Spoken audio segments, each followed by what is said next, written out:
Go live. Got it. Okay, we're live streaming.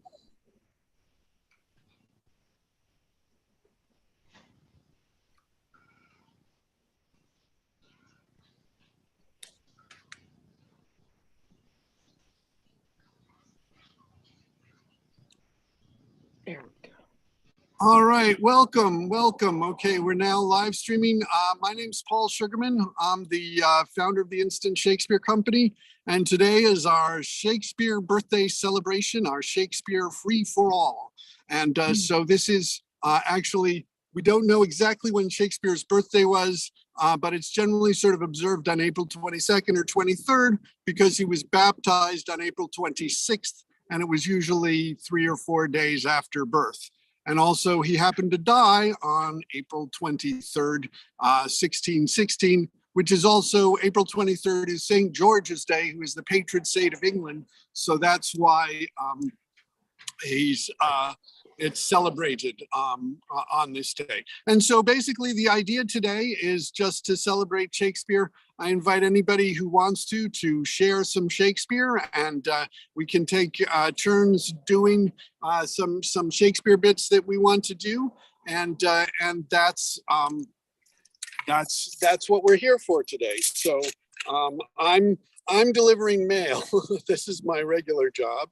Let's see, we have 6 people here so far. We don't have any other attendees. We have people who can promote the attendees when they get here. But so I just, who would like to, anybody who would like to start us off? I'm delighted to do that, Paul, with sonnet number 7. Okay, sounds great. So we're, Francie, is your camera on? Or, my camera's not working. So okay. In the great tradition of the spoken word, we will not be distracted by an image. Okay. All right. Well, yeah. So thank you. Thank you. Sonnet number 7. Lo, in the Orient, when the gracious light lifts up his burning head, each under eye doth homage to his new appearing sight, serving with looks his sacred majesty. And having climbed the steep up heavenly hill, resembling strong youth in his middle age, yet mortal looks adore his beauty still, attending on his golden pilgrimage. But when from highmost pitch, with weary calm, like feeble age, he reeleth from the day, the eyes, for duteous, now converted are from his low tract, and look another way. So thou, thyself outgoing in thy noon, unlooked undeest, unless thou get a son. Thank you.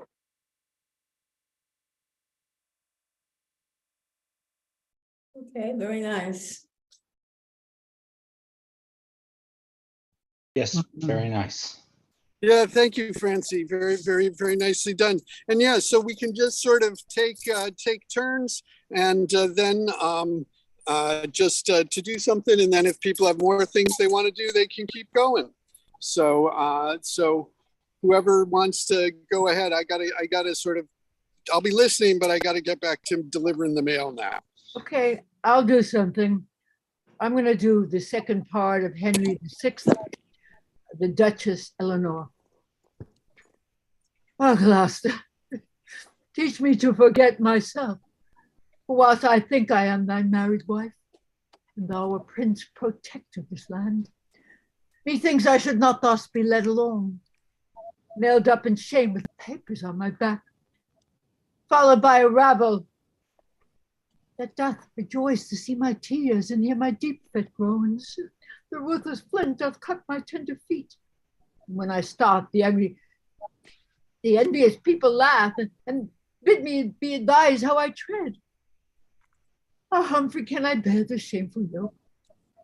Trowest thou that ere I look upon the world, I've been happy that enjoy the sun. The dark shall be my day and night my light. To think upon my pomp shall be my health. Some day I'll say I am Duke Humphrey's wife, and he a prince protected this land. Yet so he ruled, and such a prince was he, as he stood by whilst I, his forlorn duchess, was made a wonder and a pointing stock to every idle rascal follower. But be thou mild and blush not at my shame, nor stir it nothing to the axe of death. Hang over thee as sure it shortly will. For Suffolk, he that doth all in all with her that hateth us and hates us all in York and Empire's Belfort, that false priest. Of all thy bushes to portray thy wings, and fly thou canst, they'll tangle thee. But fear not thou until thy foot be snared, nor never seek prevention of thy foes. Oh God. Very moving. Scene. I'll do one.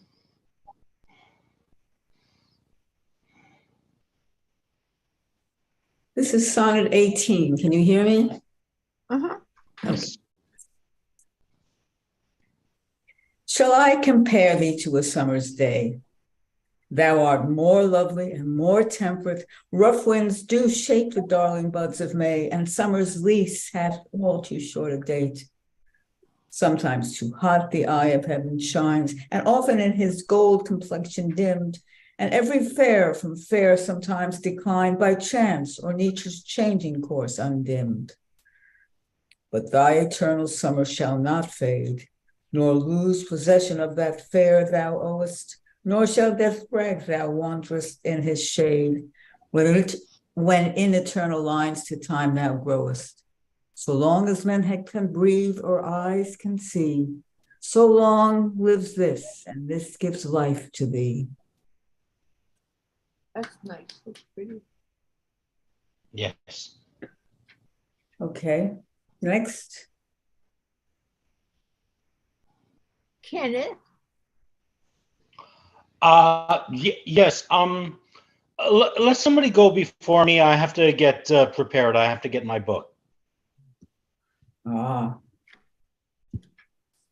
If somebody wants to do something else.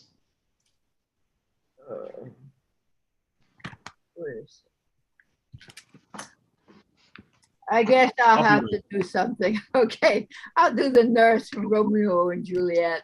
Right. Even or odd of all days in the year, come Lammas Eve, at night shall she be 14. Susan and she, God rest all Christian souls, were of an age. Well, Susan is with God. She was too good for me. But as I said, on Lammas Eve at night shall she be 14, that shall she marry. I remember it well. 'Tis since the earthquake now 11 years, and she was weaned. I shall never forget it in all the days of the year upon that day. For I then laid wormwood to the nipple of my dung, Doug sitting in the sun under the dovehouse wall. My lord, you were then at Mantua. I do bear a brain. But as I said, we need to taste the wormwood on the nipple of my Doug, and felt a bitter, pretty fool to see Tetchy and fall out with the Doug. Shake off the dovehouse. 'Twas no need to see me Tetchy and fall out with the, well, pretty fool to see it Tetchy and fall out with the Doug. Shake off the dovehouse. 'Twas no need, I told, to bid me charge. And since that time, it is 11 years.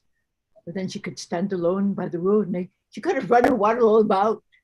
But just the day before she broke her bow, and then my husband, God rest his soul, he was a merry man, picked up the child. Dost thou fall upon thy face? Thou shalt fall backwards, and thou hast more wit. Well, thou not do. And pretty fool at Stinton said, I warrant I should live 1,000 years, I never should forget it. Will thou not do? And pretty fool at Stinton said, oh, to see how jest shall come about, I warrant I shall live 1,000 years. I will never forget it. I will not.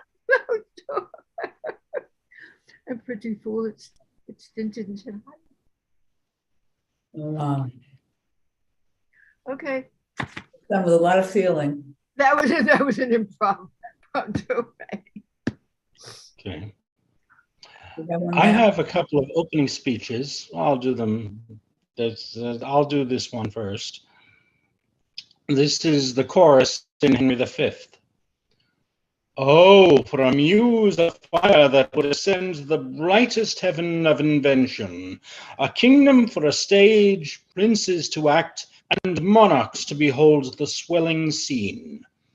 Then should the warlike Harry, like himself, assume the port of Mars, and at his heels, leashed in like hounds, should famine, sword, and fire crouch for employment.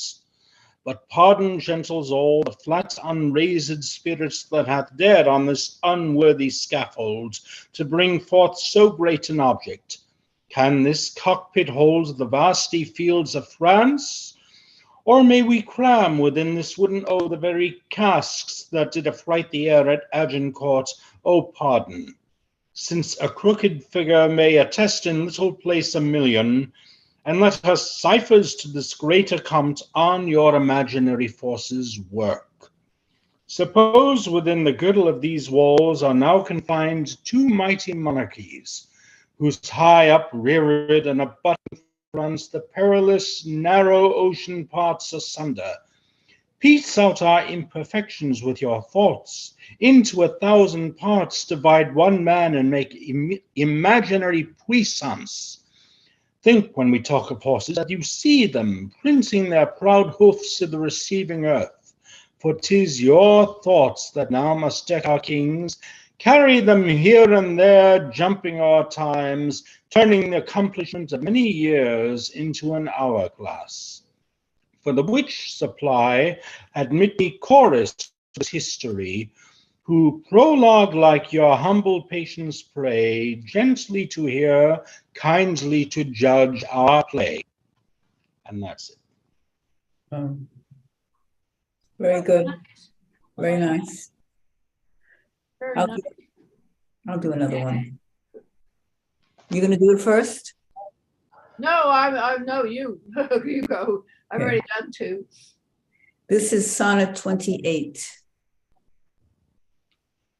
How can I then return in happy plight that am debarred the benefit of rest, when day's oppression is not eased by night, but day by night and night by day oppressed? And each, though enemies to evil's reign, do in consent shake hands to torture me, the one by toil, the other to complain. How far I toil, still farther off from me. I tell the day to please him, thou art bright, and doth him grace when clouds do block the heavens. So flatter I the swart complexion night, when sparkling stars twice not thy gild the even. But day doth daily draw my sorrows longer, and night doth nightly make grief's length seem stronger. That's pretty. I've never been very good at sonnets. I should practice them one of these days. I haven't done it in a long time. Okay, you know, I'm going to just do something I haven't been near in a long time, but it's kind of fun. It's when Mrs. Page tells the trickery they did on Windsor, on Falstaff and Merry Wives of Windsor. Okay.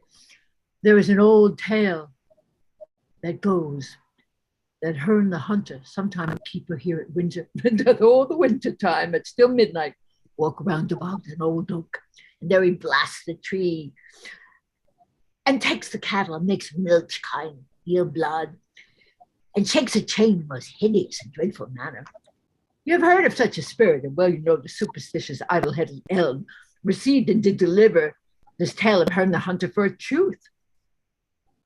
Marry, this is our device, that Falstaff at that oak shall meet with us. Disguised, meet with us. This script's a little different than what I'm saying. That Falstaff at that oak shall meet with us, disguised as Heron with horns on his head. Nan Page, my daughter, and my little son, and 3 or 4 more of their growth, will dress like urchins, oafs, and fairies, green and white, with rounds of waxen tapers on their heads and rattles in their hands. Upon a sudden, as Falstaff, she, and I unruly met, let them from forth a soft pit rush at once with some diffused song. Upon their sight, we two in great amazedness will fly, and let them circle him about, and fairy-like to pinch the unclean night. And ask him why this hour a fairy revel in their so sacred paths he dares to tread in shape profane. Until he tell the truth with the supposed fairies pinch him sound and burn him with their tapers. The truth being known, we'll present ourselves, disarm the spirit, and mock him home to Windsor.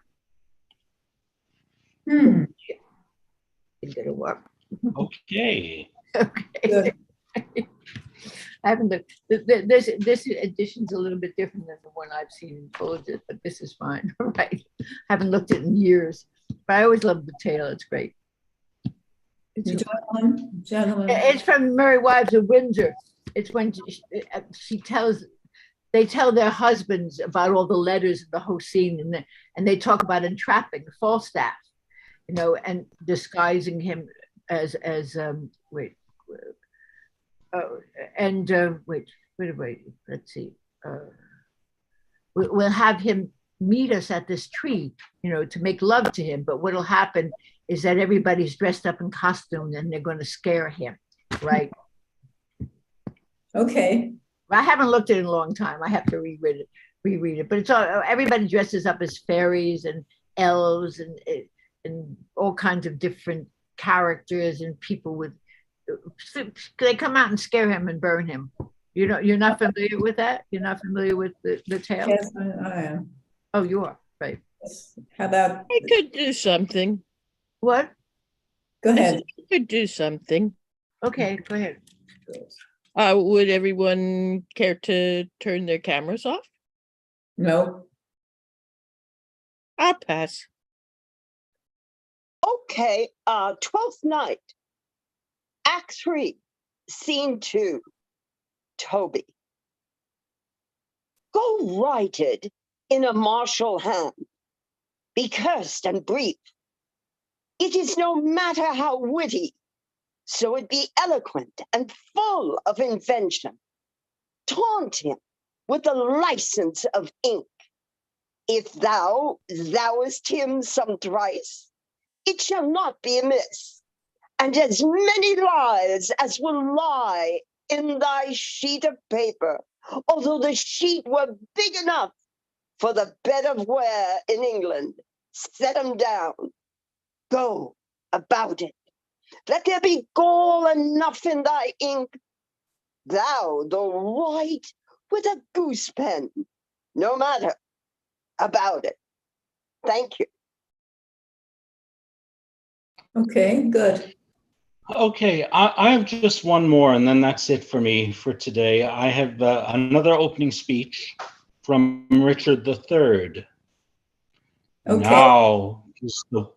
Now is the winter of our discontent made glorious summer by this son of York, and all the clouds that lowered upon our house in the deep bosom of the ocean buried. Now are our brows bound with victorious wreaths, our bruised arms hung up for monuments, our stern alarms changed to merry meetings, our dreadful marches to delightful measures. Grim-visaged war hath smoothed his wrinkled front, and now, instead of mounting barbed steeds to fright the souls of fearful adversaries, he capers nimbly in a lady's chamber to the lascivious pleasing of a lute.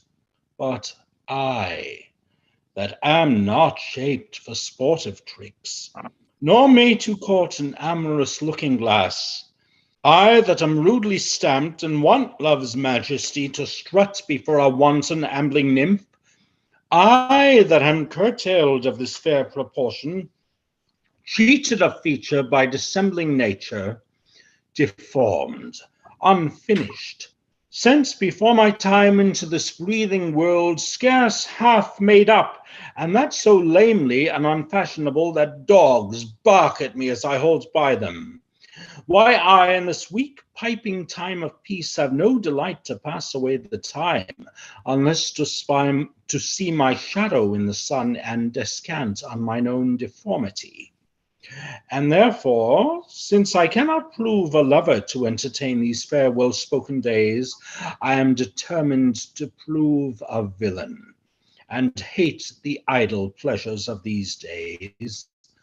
Plots have I laid, inductions dangerous, by drunken prophecies, libels, and dreams, to set my brother Clarence and the king in deadly hate the one against the other. And if King Edward be as true and just as I am subtle, false, and treacherous, this day should Clarence closely be mewed up about a prophecy which says that G of Edward's heirs the murderer shall be. Dive thoughts down to my soul, here Clarence comes. Brother, good day. What means this armed guard that waits upon your grace? And that's it. Very nice. Thank you. Nice. Very good. Thank you. Thank you. I'll read. May I? This is sonnet number 30. When to the sessions of sweet silent thought I summons up the remembrance of things past, I sigh the lack of many a thing I sought, and with old woes new wail my dear time's waste. Then can I drown an eye unused flow for precious friends hid in death dateless night, and weep afresh love's long since cancelled woe, and moan the expense of many a vanished sight. Then can I grieve at grievances foregone, and heavily from woe to woe tell, or the sad account of formiboned moan, which I knew pay as if now paid before. But if the while I think on thee, dear friend, all losses are restored and sorrows end. The end. Okay. Not bad. Short and sweet. Anyone else? I would be happy to read if others would do the courtesy of letting me do a monologue without their cameras on, as I do that same courtesy for them.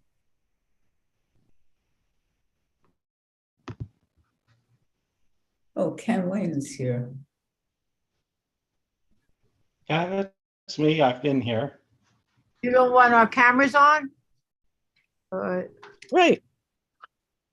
you want our cameras off? Mhm.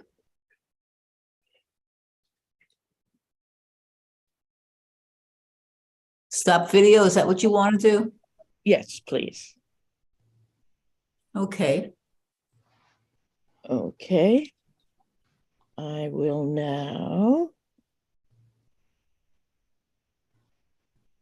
open your ears. For which of you will stop the vent of hearing when loud rumor speaks? I, from the Orient to the drooping West, making the wind my post horse, still unfold the axe commenced on this ball of earth. Upon my tongue, continual slanders ride, the which in every language I pronounce, stuffing the ears of them with false reports. I speak of peace, while covert enmity, under the smile of safety, wounds the world. And who but rumor, who but only I make feel fearful musters and prepared defense, whilst the big year, swollen with some other griefs, is thought with child by the stern tyrant war, and no such matter.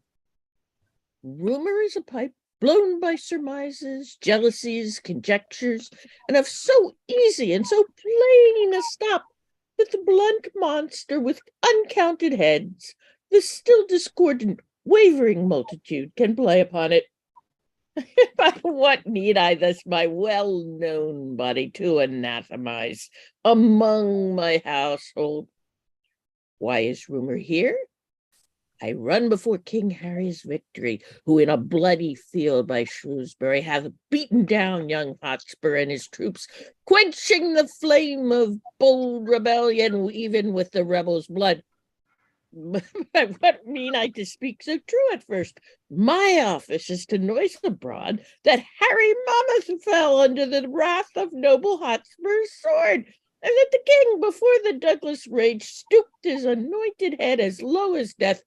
This have I rumored through the peasant towns between the royal field of Shrewsbury and this worm-eaten hole of ragged stone where Hotspur's father, old Northumberland, lies. Crafty sake. The posts come tiring on, and not a man of them brings other news than they have learned of me. From rumors' tongues they bring smooth comforts false, worse than true wrongs. Okay. Very good. Very nice. Thank you. I want to read something that I've never, I've performed it in readings, but I haven't studied or done it or anything, didn't look at it today, but I'd like to play with it. Bear with me. I am hungry for revenge. And now I cloy me with beholding it. Thy Edward, he is dead that killed my Edward. The other Edward dead to quit my Edward. Young York, he is but boot, because both they match not the high perfection of my lords. Thy Clarence, he is dead that stabbed my Edward. And the beholders of this frantic play, the adulterate, Hastings rivers born gray, untimely smothered in their dusky graves. Richard yet lives, hell's black intelligentsia, only reserve their factor to buy souls and send them thither. But at hand, ensues his piteous and unpitied end. Air escapes, hell burns, fiends roar, saints pray to have him suddenly conveyed from hence, cancel his bond of life. Dear God, I pray that I may live and say, the dog is dead. And then the Queen says something where she says, I did prophesy the time would come that I should wish for thee to help me curse that bottled spider, that foul bunch back toad. Margaret goes, I called thee then vain flourish of my fortune. I called thee then poor shadow, painted queen, the presentation of but what I was, the flattering index of a direful pageant, when heaved a high to be hurled down below. A mother only mocked with two fair babes, a dream of what thou wast, a garish flag to be the aim of every dangerous shot, a sign of dignity, of breath, a bubble, a queen in jest, only to fill the scene. Where is thy husband now? Where be thy brothers? Where be thy two sons? Wherein dost thou joy? Who sues and kneels and says, God save the queen? Where be the bending tears that flattered thee? Where be the thronging troops that followed thee? Decline all this and see what now thou art. For happy wife, a most distressed widow, for joyful mother, one that wails the name, for one being sued to one that humbly sues, for queen, a very caitiff crowned with care, for she that scorned at me now scorned of me, for she being feared of all now feared one, for she commanding all obeyed of none. Thus hath the course of justice whirled about, and left thee but a prey to time, having no more thought of what thou wast, to torture thee the more, being what thou art. Thou didst usurp my place, and dost thou not usurp the just proportion of my sorrow? Now thy proud neck bears half my burden yoke, from which even here I slip my wearied head, and leave the burden of it all on thee. Farewell, York's wife and queen of sad mischance. These English woes shall make me smile and frown. Okay. I tried. That's good. Ken, Wayne, Got to do stuff sometimes. Yes. Off the page. Or good to see you. It's good to hear you again. Oh, well, good to see and hear you again. Okay. I'm going to try one if anyone doesn't mind. Sure. Sonnet 116. Let me not to the marriage of true minds admit impediments. Love is not love which alters when it alteration finds, or bends with the remover to remove. Oh no, it is an ever fixed mark that looks on tempests and is never shaken. It is the star to every wandering lark whose worth's unknown, although his height be taken. Love's not time's fool, though rosy lips and cheeks within his bending sickle's compass come. Love alters not with his brief hours and weeks, but bears it out even to the edge of doom. If this be error and upon me proved, I never writ, nor no man ever loved. That's a nice one. It's one of my favorites. Mhm. I'll do another one. What number was that? What number was that? What number sonnet? 16, 116. 115. 116. 116. 116. I'll do another. Go ahead. Oh, for a muse of fire that would extend the brightest heaven of invention, a kingdom for a stage, princes to act, and monarchs to behold the swelling scene. Then should the warlike Harry, like himself, assume the port of Mars, and at his heels, leashed in like hounds, should famine, sword, and fire crouch for employment. But pardon, gentle soul, the flat, unraised spirits that have dared on this unworthy scaffold to bring forth so great an object. Can this cockpit hold the vasty fields of France, or may we cram within this wooden O the very casks that did affright the air at Agincourt? Oh, pardon, since a crooked figure may attest in little place a million, and let us ciphers to this great account when your imaginary forces work. Suppose within the girdle of these walls are now confined two mighty monarchies, whose high upreared and abutting fronts the perilous narrow ocean parts asunder. Piece out our imperfections with your thoughts. Into 1,000 parts divide one man, and make imaginary puissance. Think, when we talk of horses, that you see them printing their proud hoofs in the receiving earth, for 'tis your thoughts that now must deck our kings, carry them here and there, jumping o'er times, turning the accomplishment of many years into an hourglass, for the which supply, admit me chorus to this history, who prologue like your humble patience pray, gently to hear, kindly to judge our play. Okay, All very right. good. Thank you.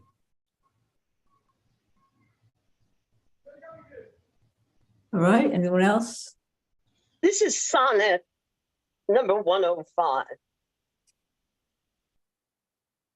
Let not my love be called idolatry, nor my beloved as an idol show, since all alike my songs and praises be to one of one, still such and ever so. Kind is my love today, tomorrow kind, still constant in a wondrous excellence. Therefore my verse to constancy confined, one thing expressing, leaves out difference. Fair, kind, and true is all my argument. Fair, kind, and true, varying to other words. And in this change is my invention spent. Three themes in one, which wondrous scope affords. Fair, kind, and true have often lived alone, which three till now never kept seat in one. Thank you. That Thank was you. nice. Very nice. I would do something I never did before. I just looked at it. Okay, there's a sonnet number 143. Was that, no, that wasn't the one I wanted. Okay, somebody else go ahead. I lost the one I wanted. You do it. I'll do one. Somebody else. This is sonnet number 18. Okay. Shall I compare thee to a summer's day? Thou art more lovely and more temperate. Rough winds do shake the darling buds of May, and summer's less hath to all short a date. Sometimes too hot the eye of heaven shines, and often in his gold complexion dimmed, and every fair from fair sometimes declined by chance or nature's changing course undetrimmed. But thy eternal summer shall not fade, nor lose possession of that fair thou owest, nor shall death bring thou wanderings in his shade, when in eternal illness to time thou growest. So long as men can breathe or eyes can see, so long lives this, and this gives life to thee.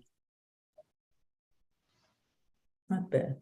Okay. Beautiful sonnet. He's written some beautiful stuff. Okay, I would do page 27. Shakespeare, sonnet 27. Weary with toil, I haste me to my bed. The dear repose for limbs with travel tired. But then begins a journey in my head to work my mind, and body's works expired.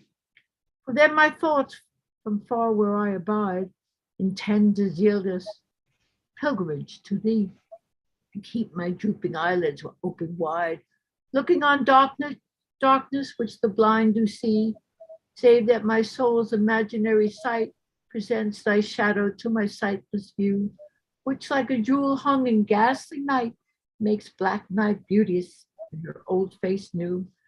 Lo, thus by day my limbs, by night my mind, for thee and for myself no quiet find. Okay. Right. Jennifer, you want to do something? I might in a minute. Just thinking about what I want to do. Would a couple of other people be willing to help me do a favorite scene with me? Okay, which scene? First part of King Henry IV, Act 3, Scene 1.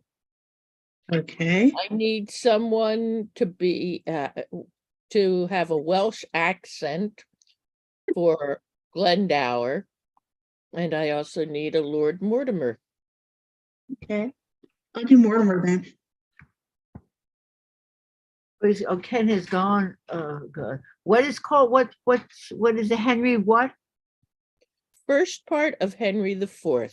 Henry the Fourth. Just first part. Okay. I have to get the book. Okay.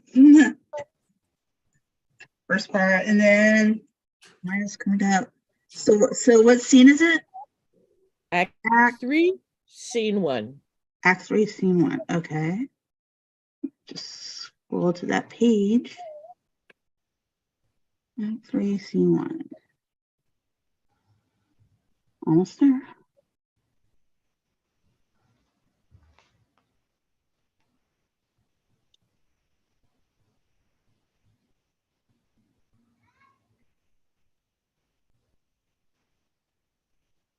Can I do a sonnet while you're looking, or you want to? Go right ahead. What is it? Act 4, Scene 1 or something? No, Act no, 3. Act 3, Scene 1, but Okay. but You got let somebody- the sonnet got go first. Okay, I've got it. You got it?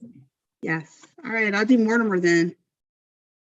These promises are Who's willing to do Glendower, our Welsh Glendower? I'll read it. What part? Where does he start? Act 3, Scene 1. Are you doing Hotspur, Eleanor? Yes. Where Okay. he says my daughter weeps. No, top of the scene. Top of the scene, Act 3, Scene 1. Let me find it. Act 3, Scene 1. Hold, give me a second. Sure. Second, it takes a second. Well, why don't we let okay, Miss I Janet have, go first? wait, actually, the top, no, because you have Hotspur there. You have to start with Sit Cousin Percy. No, you still have Hotspur. You have to go. Who are you playing? I'm playing Hotspur, but Mortimer speaks first. Okay, Mortimer. Go ahead, Mortimer. And what Glendower speaks has an Irish accent or something. No, a Welsh. Glendower has a Welsh Glendower accent. has I'll do something with it. Keep going. Go ahead. Okay. Okay. These promises are fair, the party sure, and our induction full of prosperous hope. Lord Mortimer and Cousin Glendower, will you sit down? And Uncle Worcester, a plague upon it, I forgot the map. Yes, sit Cousin Percy, sit good Cousin Hotspur. For by that name, as often as Lancaster does speak of you, his cheeks look pale, and with a rising sigh, he wishes you in heaven. And you in hell, as oft as he hears Owen Glendower spoke of. I cannot blame him. At my nativity, the front of heaven was full of fiery shapes and burning crescents, and at my birth, the frame and foundation of the earth shaped like a coward. Why, so it would have done it the same season if your mother's cat had been kitten, though yourself had never been born. I say the earth did shake when I was born. And I say the earth was not of my mind, if you suppose us fearing you. It The heavens were all on fire, the earth in trouble. Oh, then the earth shook to see the heavens on fire, and not in fear of your nativity. Diseased nature oftentimes breaks forth in strange eruptions, and the teeming earth is with a kind of colic pinched and vexed by the imprisoning of unruly wind within her womb, which for enlargement striving shakes the old beldame earth and tumbles down steeples and moss-ground towers. At your birth, our grandam earth, having this distemperature, in passion shook. Cousin of many men, I do not bear these crossings. Give you leave to tell you once again that at my birth, the front of heaven was full of fiery shapes. The goats ran from the mountains, and the herds were strangely clamorous to the frightened fields. These signs have mocked me extraordinary, and all the courses of my life do show I am not in the role of coming in. Where is the living clipped in with the sea that chides the banks of England, Scotland, or Wales, which calls me pupil, hath read to me, and bring him out? That is but woman's son, can trace me in the tedious ways of art, and hold me pace in deep experiments. I think there's no man speaks better Welsh. I'll to dinner. Peace, Cousin Percy, you will make him mad. I can call spirits from the vastly deep. Why, so can I, or so can any man. But will they come when you do call for them? For I can teach thee, cousin, to command the devil. And I can teach thee, cousin, to shame the devil by telling truth. Tell truth, and shame the devil. If thou have power to raise him, bring him hither, and I'll be sworn I have power to shame him hence. But while you live, tell truth, and shame the devil. Come, no more of this unprofitable chat. Author 3 times has Harry Bolingbroke made head against me power, thrice from the banks of Way and sandy bottom Severn, have I beat him bootless home and weather beaten back.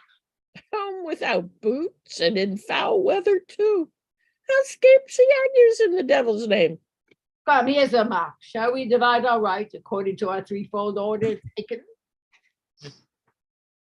The Archdeacon hath divided it in three limits very equally. England from Trent and Severn hitherto, by south and east, is to my part assigned. All westward, Wales beyond the Severn shore, and all the fertile land within that bound to Owen Glendower. And, dear coz, to you, the remnant northward lying off from Trent. And our indentures tripartite are drawn, which being sealed interchangeably, a business that this might execute. Tomorrow, Cousin Percy, you and I and my good Lord of Worcester set forth to meet your father in the Scottish power, as is appointed us. at Shrewsbury. My father Glendower is not ready yet, nor shall we need his help these 14 days. Within that space, you may have drawn together your tenants, friends, and neighboring gentlemen. A short time shall send me to your lords, and in my conduct shall your ladies come, from whom you now must steal, and take no leave, for there will be a world of watershed upon the parting of your wives and you. Methinks my moiety north from Burton here in quantity equals not one of yours. See how this river comes me cranking in and cuts me from the best of all my land, a huge half-moon, a monstrous cantle out. I'll have the current in this place dammed up, and here the smug and silver Trent shall run in a new channel, fair and evenly, and shall not wind with such a deep indent to rob me of so rich a bottom here. That's why shall must. You see it's us. Yea, but mark how he bears his course, and runs me up with like advantage on the other side, gelding the opposing continent as much as on the other side it takes from you.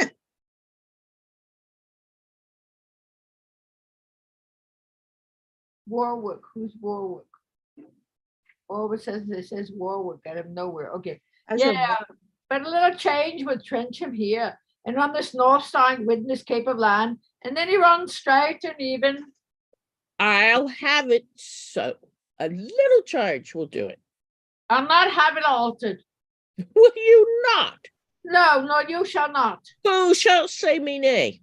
Why then, that will I. Let me not understand you then. Speak it in Welsh. I can speak English, Lord, as well as you, for I have trained up in the English court, where being but young, I framed to the harp many an English ditty lovely well, and gave the tongue a hateful ornament, a virtue that was never seen in you. Marry, and I'm glad of it with all my heart. I'd rather be a kitten and cry mew than one of these same meter ballad mongers. I'd rather hear a brazen candlestick turned or a dry wheel grate on the axle tree, and that would set my teeth nothing an inch. Nothing so much as mincing poetry. 'Tis like the forced gait of a shuffling nag. How come you shall have turned? I do not care. I'll give thrice so much land to any well-deserving friend. But in the way of bargain, mark ye me, I'll cavil on the 9th part of a hair. Are the indentures drawn? Shall we be gone? The moon shines fair, we may away by night. I'll haste the rider, and with all break with your wives of your departure hence. I'm afraid my daughter will run mad, so much she doteth on her Mortimer. Cousin Percy, you cross my father. I choose. Sometimes he angers me with telling me of the mold warp and the ant, of the dreamer Merlin and his prophecies, and of a dragon and a finless fish, a cut-winged griffin and a molten raven, a couching lion and a ramping cat, and such a deal of skimble stuff as puts me from my faith. I tell you what, he held me last night at least 9 hours in reckoning up the several devils' names that were his lackeys. I cried, and well go too, but marked him not a word. Oh, he is as tedious as a tired horse, a railing wife, worse than a smoky house. I'd rather live with cheese and garlic in a windmill far than feed on cakes and have him talk to me in any summer house in Christendom. In faith, he is a worthy gentleman, exceedingly well-read and profited in strange concealments, valiant as a lion, and wondrous affable, and as bountiful as mines of India. Shall I tell you, cousin, he holds your temper in a high respect and curbs himself even of his natural scope when you come across his humor. Faith, he does. I warrant you that man is not alive might so have tempted him as you have done without the taste of danger and reproof. But do not use it off, let me entreat you.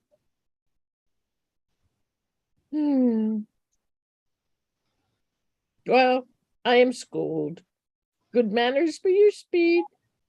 Here come your wives, and let us take our leave. Scene.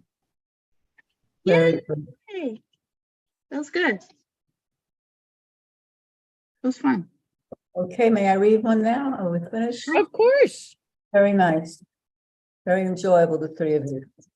Thanks. This is one of his famous ones.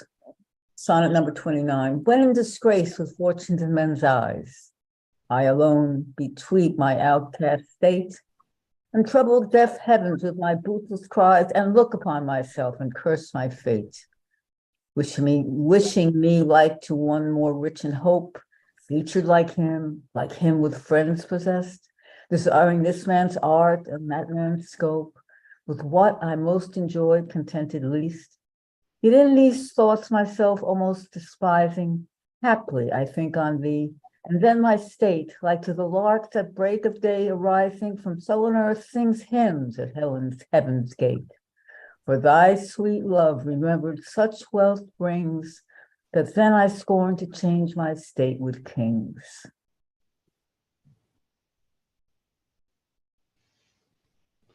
Good. Enjoy. Thank you. Are there any scenes that other people would like to use me in? If not, I You take your leave. go. Yeah. Head out? Okay. I'll head out too then. Because it looks like we don't have many people left.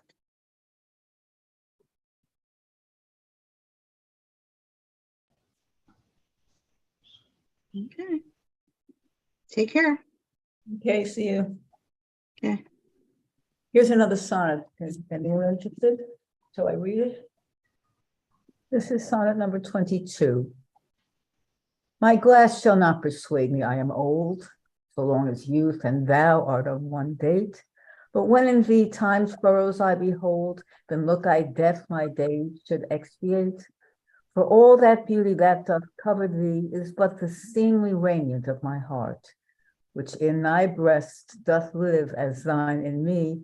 How can I then be elder than thou art? Oh, therefore, love, be of thyself so wary, as I, not for myself, but for thee will, bearing my heart, which I will keep so chary, as tender nurse her babes from faring ill. Presume not on thy heart when mine is slain.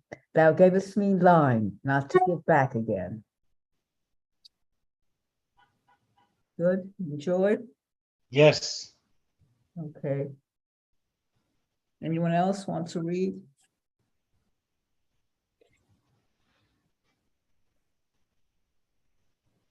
Anyone else want to read? I'm going to try something, number 65. Since Okay. brass, nor stone, nor earth, nor boundless sea, but sad mortality oversways their power, how with this rage shall beauty hold a plea, whose action is no stronger than a flower? Or how shall summer's honey breath hold out against the wrathful siege of battering days, when rocks impregnable are not so stout, nor gates of steel so strong, but time decays? O fearful meditation, where alack shall time's best jewel from time's chest lie hid? Or what strong hand can hold his swift foot back? Or who his spoil over beauty can forbid? Oh, none, unless this miracle have might, that in black ink my love may still shine bright. Well, I'd have to study that one more, but it's interesting. Number 65 is interesting. All right, I think I'm tired. I think Shall I try another I one? think it's time for me to go. Okay. Okay. Was somebody else? Well, it seems that you're able to come in without being let in, because was Jennifer was able to come in. Yeah, well, there were people who were in the Merry Wives reading last week. Their panelist links were still good, so I'd resent them to them. So that's how people were able to come in from that.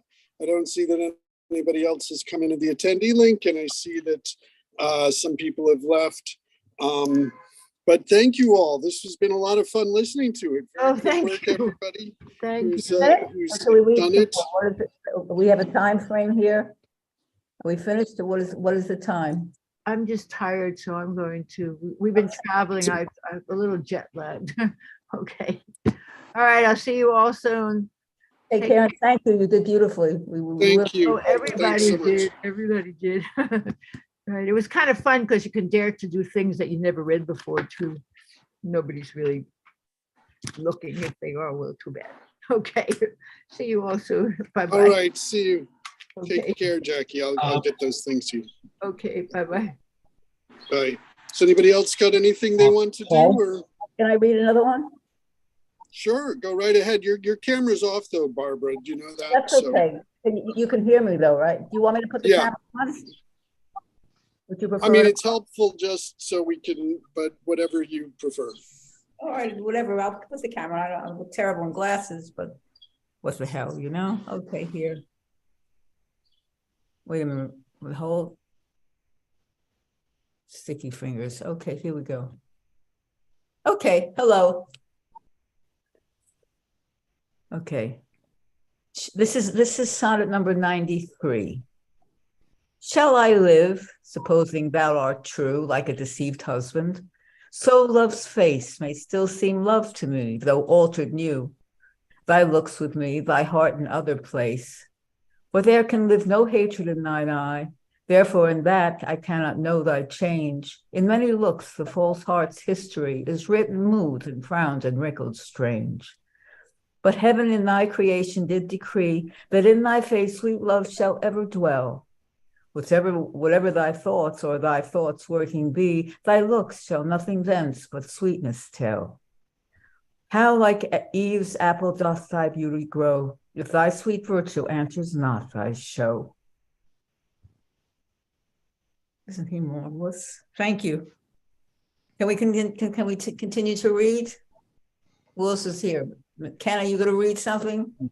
No, 2 is my limit for today. Thank you. Oh, okay. Sure. If you got something else you want to do, you can go ahead and do it. Yeah, I'm just reading. Yeah, I like to read. Thank you. Sure. Go. Okay. It's good seeing you. Yeah. Thank you. Well, it's good to see you. I don't look so great, but you know, thank you. Let me find another one. This is sonnet number 60.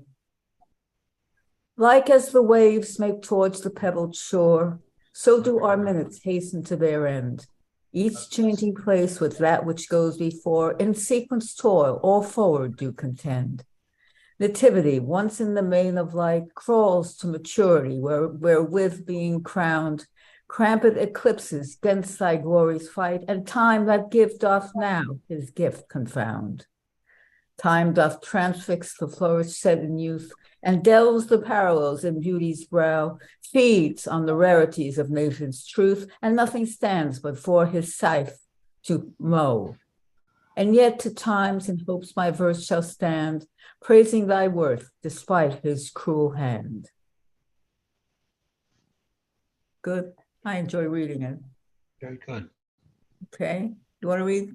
We keep Very nice. Thank you. You tell me when to stop. I'm just moseying along, Paul, okay? Whatever.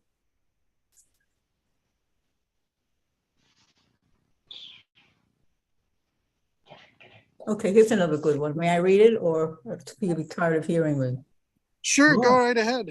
Okay, this is number 12. When do I count the clock that tells the time and see the brave day sunk in hideous night? When I behold the violent past prime and sable curls all silvered o'er with white? When lofty trees I see barren of leaves, where erst from heat did canopy the herd, and summer's green all girded up in sheaves, borne on the bier with white and bristly beard. Then of thy beauty do I question make, that thou amongst the wastes of time must go, since sweets and beauties do themselves forsake and die as fast as they see others grow. And nothing against time's scythe can make defense, save breathe to brave him when he takes thee hence. Oh, he's beautiful. Yes. Boy, can he write. Okay, we did remember.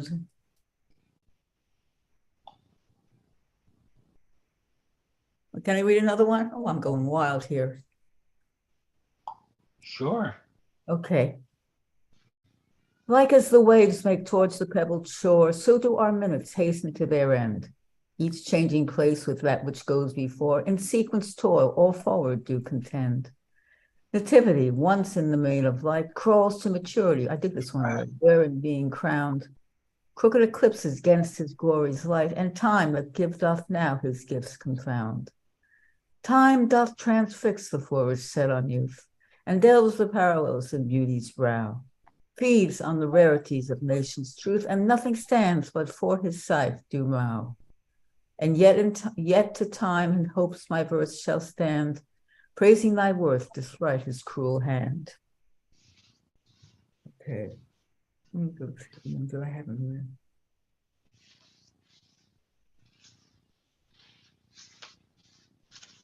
This may be one I haven't read. Can I continue?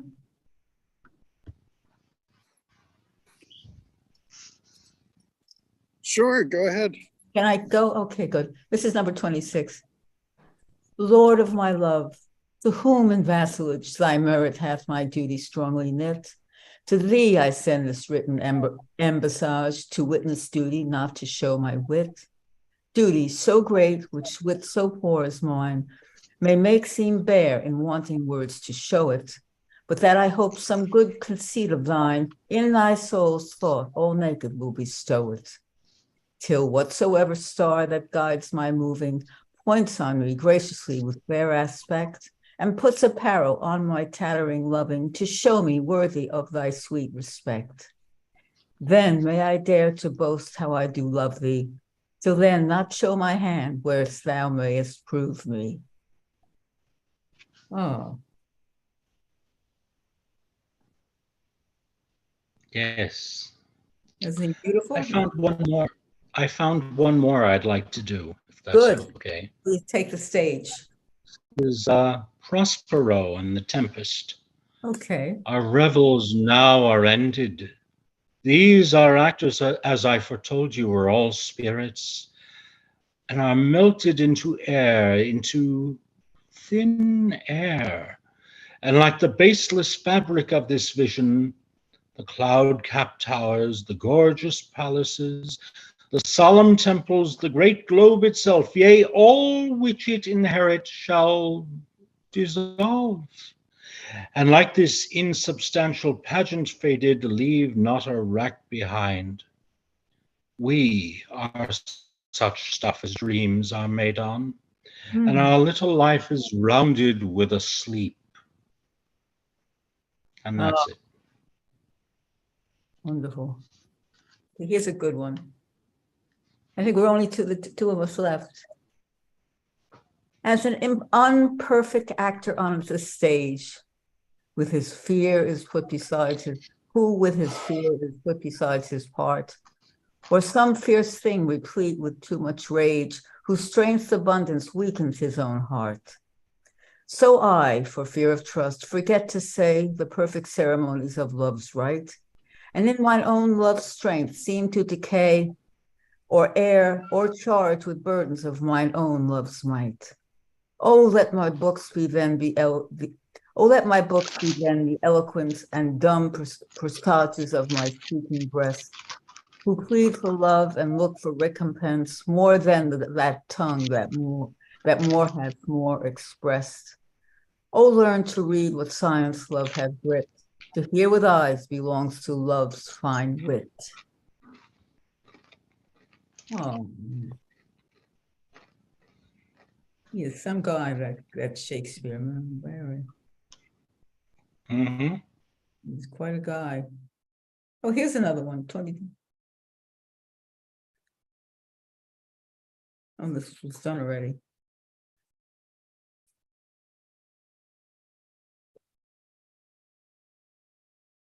Oh, what was the one? Okay.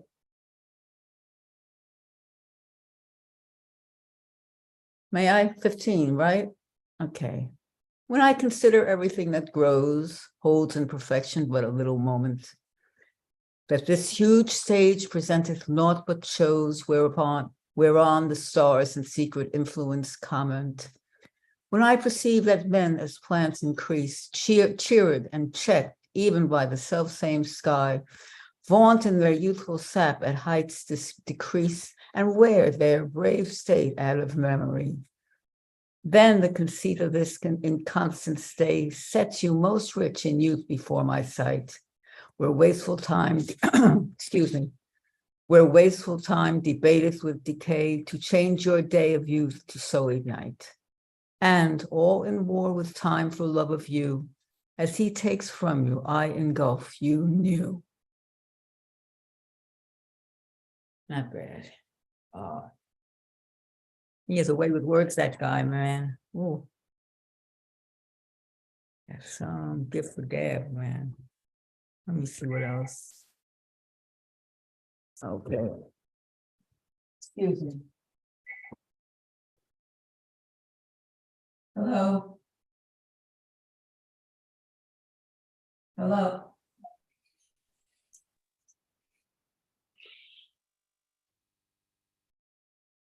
Okay.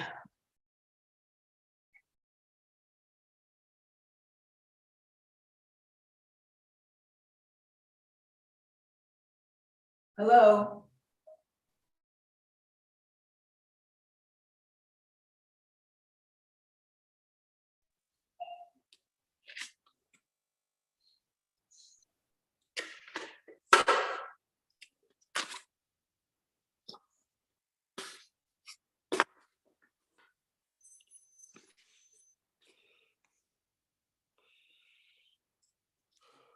So does anybody else have anything more they want to do, or?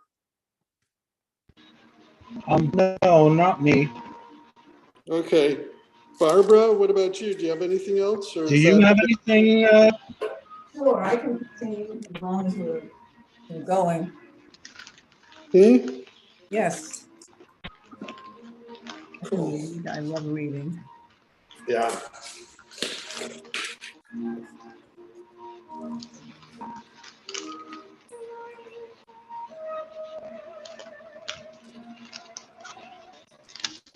I don't know if we've done this one already. Number 29, when in disgrace and fortunes of men's eyes. I'll get one that we haven't read so far.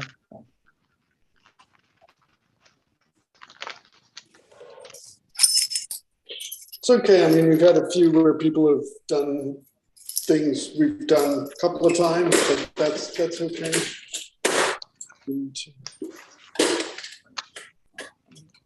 Do you have anything to read, Paul? I've got a few things I can do from memory, but I'll let everybody else go first. No, well, I can continue to go forever, so why don't you go ahead? Okay. I'm going to do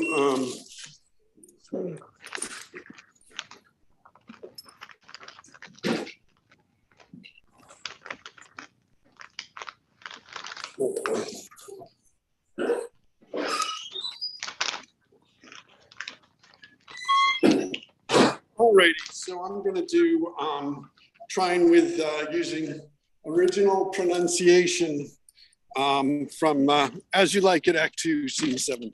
All the world's a stage, and all the men and women merely players. They have their exits and their entrances, and one man in his time plays many parts, his acts being 7 ages. At first the infant, mewling and puking in the nurse's arms, and then the schoolboy with his shining morning face creeping like snail unwillingly to school, and then the lover, full of sighs, with a woeful ballad made to his mistress' eyebrow. And then the soldier, full of strange oaths and bearded like the pard, jealous in honor, sudden and quick in quarrel, seeking the bubble reputation, even in the cannon's mouth. And so he plays his part. And then the justice in fair round belly, with good cape unlined, with eye severe and beard of formal cut, full of wise saws and modern instances. And so he plays his part. The 6th age shifts into the lean and slippered pantaloon, with spectacles on nose and pouch on side, his youthful hose well saved a world too wide for his shrunk shank, and his big manly voice turning again to childish treble, pipes and whistles in the sound.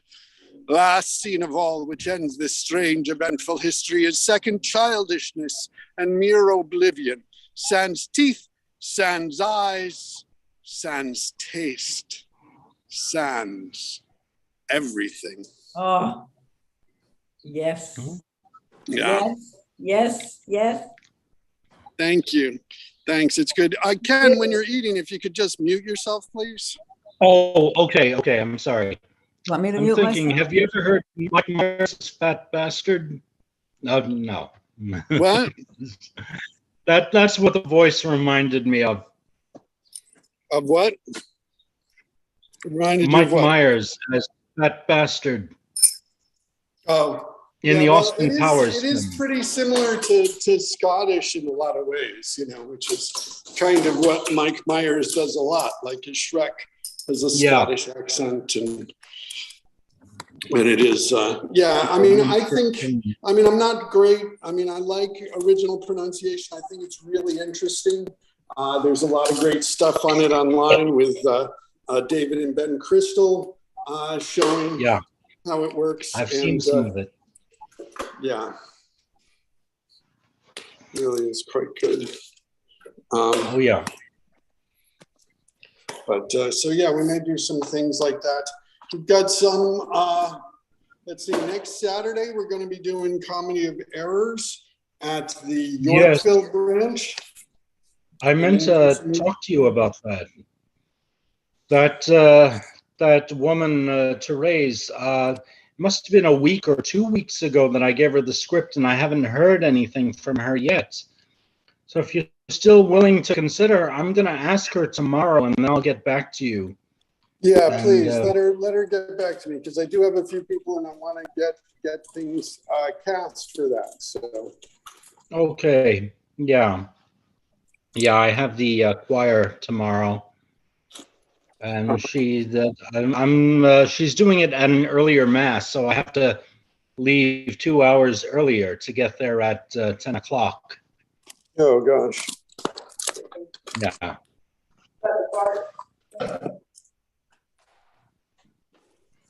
Also, I think I mentioned I can't do the evening prayer on Monday. So I thought if we could do it sometime tomorrow, I kind of thought I'd be seeing you tomorrow, and then we could do it. But yeah, I'll meet you over Zoom if you can do it sometime tomorrow evening. Well, we'll see how things go. I mean, I'm not sure. I don't know if I'm going to go to that. Oh, okay. If not, we can make it some other time. I'm very concerned about my mother since I haven't been able to reach her at all over the phone. I think she's forgotten how to operate it. And yesterday I called somebody at the nurse's desk to please handle the phone when I called, and they said call in 2 minutes, and I did, and nothing. I ended up calling 7 times yesterday, and or the day before that. So. Okay, so thank you very much, Paul. I assume that we're finished. Okay, yeah. No, I mean, if there's anything else you want to read, Barbara, you can I can do read, that. I can keep going and going, but people may not want to hear it anymore. So how does the group feel about ending, and when and where? Do you want to do perhaps one if more you have thing, one more for us? Pardon me? One more? Yeah, if you want to do one more, and then I'll do one more and we'll finish up. Sure, okay. Good one. Just 1 second.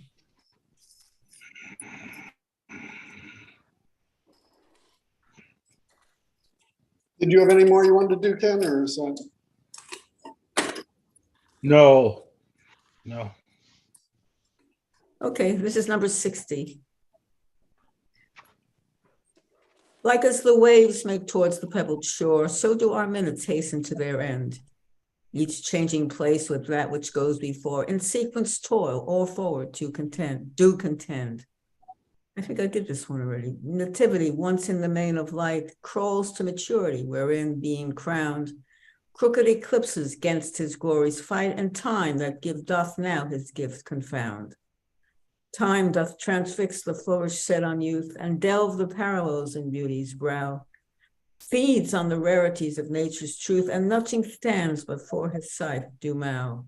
And yet to time, his hopes my verse shall stand, praising thy worth despite his cruel hand. I think we're all into that theme, into that idea or that time. Very nice. Theme. Maybe you're rushing through some of it. I think it might be a little better if you Slow took down. some more time with it. Okay. Do it again or not later? Oh, no, you don't need to unless you'd like to. Yeah, I'd like to. Do the same one or something different? Something different then. Okay.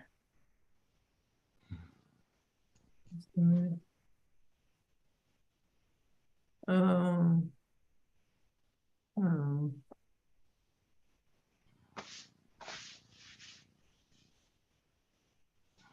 numbers of-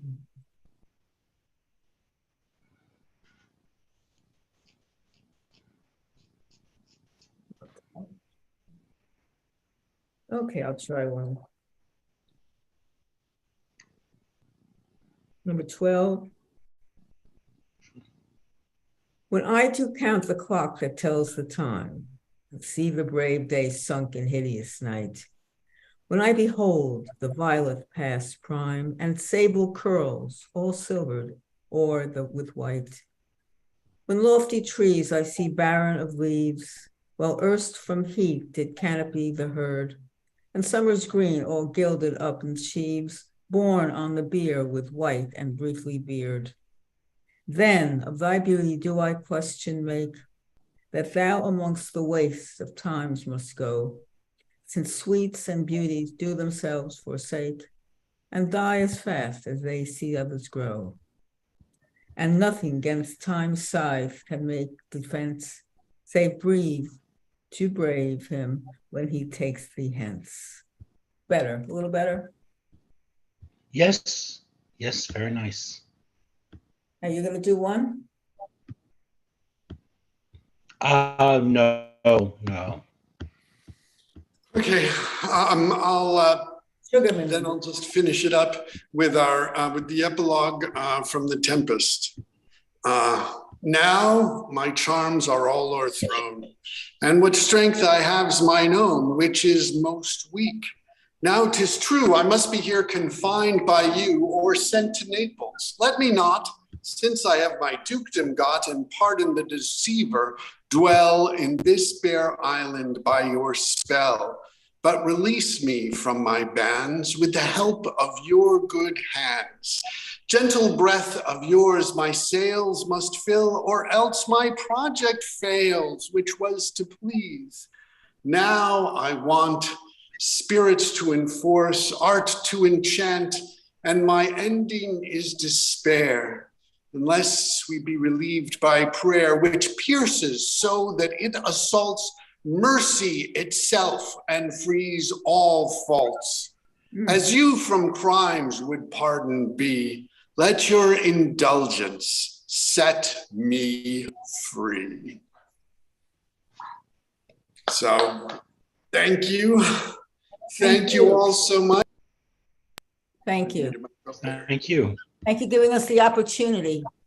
Thank you for Sure, absolutely. Yeah, we like to do these things. I mean, I generally do things on a Thursday once a month to have a sort of open forum where we can share some Shakespeare or, deal with some other things, talk about stuff on Zoom or, and also then to do more other sorts of things as well. I mean, in this year, because this year is the 400th anniversary of the publication of the first folio, I like to do stuff to feature that and to talk about that and to talk about the clues that are there for the folio. So, so thank you all so much. Is there anything else anybody wants to say before we Thank end you. this? Just keep us informed, Paul. Thank you very much. I appreciate it very much. Thank you. Okay. Well, great having you, Barbara. And yeah, join us for more of them. So I will. Thank you very much. Take care. Be well. All right. And You your too. family, too. Thank you. Thank you. Okay, have a good day, Paul. All right, you too.